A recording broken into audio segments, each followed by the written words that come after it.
ఛత్రపతి ఇప్పుడు ఆయన రాజవ్వాలి అని అంటే ఒక్క బ్రాహ్మణుడు ముందుకు వచ్చి ఆయనకు పట్టాభిషేకం చేయట్లేదు. ఒక్క బ్రాహ్మణుడు ఆయన ప్రతిమానుకున్నాడు అందరినీ, రండి అయ్యా, దయచేసి రండి, నేను మీ వాడినే కదా అంటే, నువ్వు మా వాడిని ఎట్లా అవుతావురా, నువ్వు మా వాడివి కాదు.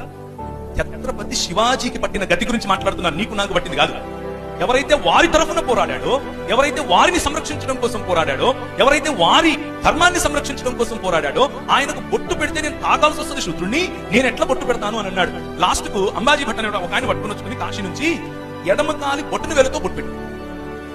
మన దేశంలో మహారాష్ట్రలో ఇప్పటికీ కూడా ఛత్రపతి శివాజీ బొమ్మ పెట్టుకుని శివసేనులుగా కొంతమంది పిలుచుకుంటూ ఉంటారు. ఏ మనుధర్మ శాస్త్రం గురించి పోరాడుతున్నారంటే వాళ్ళు ఈ మనుధర్మ శాస్త్రం గురించి పోరాడు.